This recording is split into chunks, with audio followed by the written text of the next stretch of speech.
Hi, I'm Greg Gutfeld, along with Judge Jeanine Pirro, Harold Ford Jr., Jesse Waters, and she owns a timeshare in Candyland, Dana Perino, the 5. Know how to invest.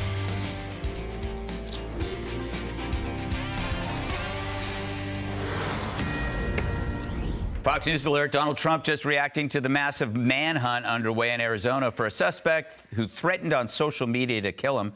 Comes right after the former president visits the border in Arizona. We'll tell you what Trump had to say later.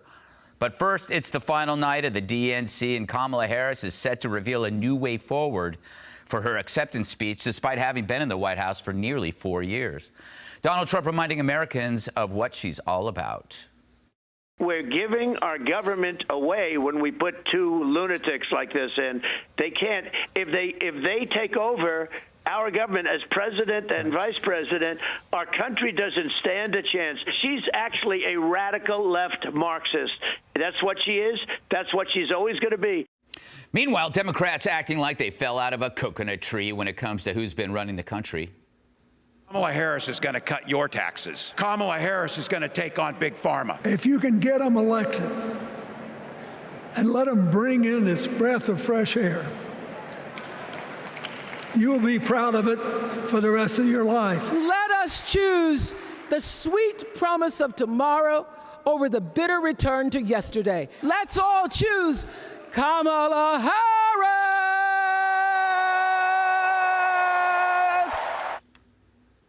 Trump posting on Truth Social that he'll spice up Comrade Kamala's speech with a live play-by-play. Harold, good to have you back around the table. Good to be back. I think you should start asking your fellow Democrats, are you a Kamala denier? Because aren't they really denying the first black female vice president? She didn't count. She had no measurable impact. She doesn't exist. For the past 4 years, it's like she's done nothing. When they suggest a breath of fresh air, it's like the previous 4 years were rank and disgusting. What say you, Harold? So good to be back. I'd say a couple of things in response. I think both of these candidates, Greg, have their own set of liabilities. If President Trump were as strong as everybody believes, his supporters believe, the race probably would not have tightened up as much. And for those Democrats who are joyful and are campaigning on behalf of Kamala Harris, if she didn't have her own set of liabilities, she might have a lead that would be more identifiable and, for that matter, more protectable at this point. I think the race, again, is going to come down to who voters believe is best able to meet them where they are and take them to higher ground on economic issues. Who is able to make things more affordable? Right now, the jury is out. We've got a long, hard race in front of us. And I think this crowd of people out here, many of them my friends, many of them realize that this week here is like being at Disneyland. Like a week at the Republican convention was being around all of your friends and everyone feels great about things. The hard work starts when we leave here. And they're both going to have to confront their own issues and their own liabilities.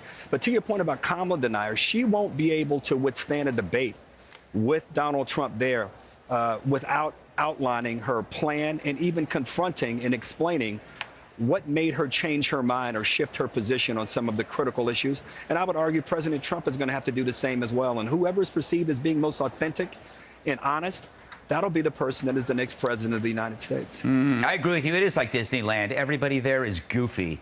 Judge, it is kind of interesting that they're trying to pull off this audacious move where they're making it sound like Trump is the incumbent. Yeah, I mean, it's like when they talk about going backwards, what are they going backwards to? Are they skipping over the last 4 years? Well, you know, it's kind of, you're not really clear. They say, we're not looking backwards, we're looking forward. But then they say, don't look back at the last 3.5 years, or as you say, almost 4 years, look back at the other years when Trump was in. I mean, I'm not sure what their message is. They're all about the future, and that makes sense because, you know, communism and socialism is all about the future. But at the same time, time, they don't want to talk about the past because Kamala Harris and Joe Biden are the past. They are the people who are responsible for the high food prices, the inflation, a non-secure border, for not keeping the community safe, for taking away our energy independence. It just goes on. And now they want to portray her as the tough prosecutor. The tough prosecutor, she's the original progressive prosecutor that we didn't even know was what we should call her when she was a DA in San Francisco. And as vice president, she had control over all crime in the United States, and she did nothing. She did absolutely nothing but promote people who should be bailed out. Everybody should be out and free and radical and cut loose. So if they feel like committing a crime again, no problem, no harm, no foul. But I think the biggest problem of all of this is that they are saying that they disown the last 4 years. They're not really responsible for it, which is really about vibes and joy. And they can't promote a candidate who has done nothing. And that she's had 0 primaries, 0 sit-downs, day 32, 0 press conferences, 0 policies. And yesterday, somebody went on air, Jared Polis, the governor of Colorado, and said, I know her policies. I got them from her website. It is fairyland. Nobody knows what the facts are. You know, Dana, it seems like Kamala's weakness is now her selling point. Like, she can be anything you want her to be because she's a blank canvas for the Democrats, except there's still plenty of paint on that canvas, and it's not a pretty picture. I see what you did there. Yes. The campaign chair, Jen O'Malley Dillon, she went to an event today where she said, you know, Kamala Harris, yes, of course she's the vice president, but nobody knows who she is.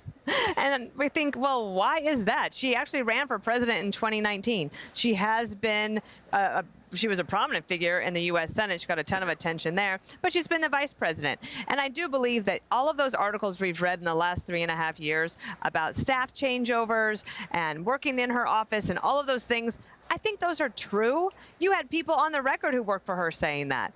But what you'll have now is the Democrats wanting to be intentionally vague, because they know that their policies hurt them. That's why the flip-flops that won't be explained. I'm happy if somebody changes their mind for a good reason and it makes sense, but at least tell us why. Like, why do you think fracking is better now? But they don't really want to talk about the environment, because instead of just saying, here's our principle, this is what we stand for, they're worried about, well, if I alienate the environmentalists, they might not vote for me, but I can't alienate the people in Pennsylvania who work in energy and gas because they might alienate me.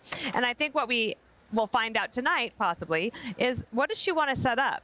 Does she want to set up a second Biden term or a first Harris term? Or are we looking at, Greg, the third Obama term? Well put and well played, Dana. Let's go to Jesse Waters. Everybody wants to hear what he's thinking. Dana raises a good point. They were in the White House. They say the White House was a success, but then they say they are going to change everything. So if everything's great, why do they have to change it? Seems like they're in a pickle. Well, that's why the Obamas are going to sprinkle their little magic all over and make it all better. Remember, she's never risen to the occasion. Do you remember her 2020 VP acceptance speech? No. Do you remember her debate with Pence? No. You remember the fly. Do you remember her 2016 DNC speech? No, it was unmemorable. But when the Obamas come in and they give her all their speechwriters and their advisors, and then they have all their little entertainment disciples like Oprah and John Legend and Stevie Wonder come in and give her a big bear hug, what they're doing is they're just slapping the hope and change bumper sticker on Kamala's forehead and rolling the dice. But it's a lot different than 2008. Remember, that was after 2 Bush terms, Iraq war and a financial crisis, and the first black nominee. And remember, this guy, Barack Obama, gave a soaring speech in 2004 that really skyrocketed his popularity, and then he runs through the gauntlet in the Clinton machine during that primary. He earned it, and he came out of it, and hope and change made sense.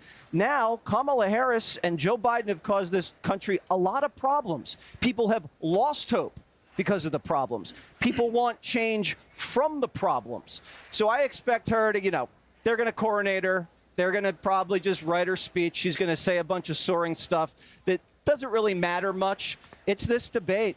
It's the big debate in early September. That's the collision course everybody's waiting for. It's pretty interesting. You know, the betting sites are now shifting back to Trump through the DNC convention. And you just keep hearing these polls that the race is tightening.